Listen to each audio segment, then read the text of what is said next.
Saraswati recording studio Fatehpur Vaishali.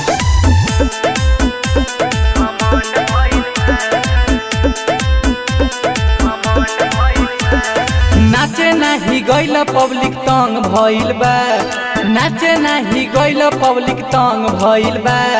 माही मनीषा के घमंड भइल बा, माही मनीषा के घमंड भइल बा।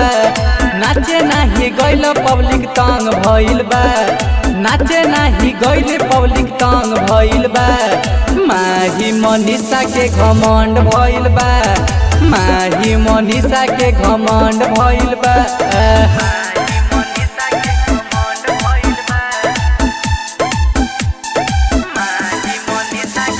म्यूजिक डायरेक्टर इनरजीत बाबू।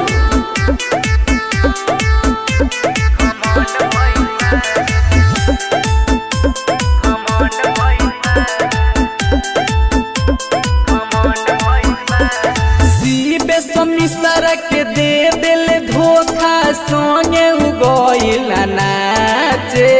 लोग सब मजा नाच के ली हत रह गइल छूछे राते।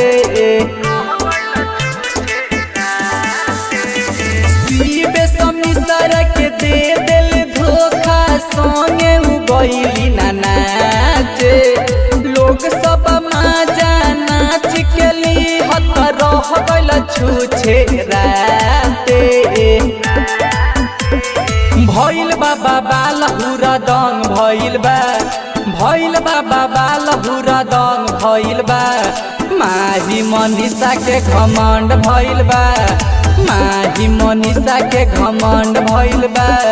नाचे नाही गइल पब्लिक तंग भइल बा, माही मनीषा के घमंड भइल बा, माही मनीषा के घमंड भइल बा।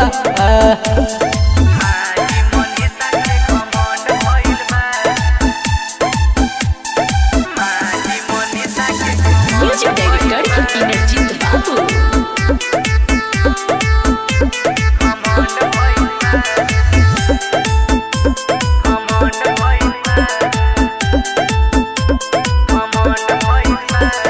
जाए के बेरी फोन न कोइले हो गइल पूरा हंगामा।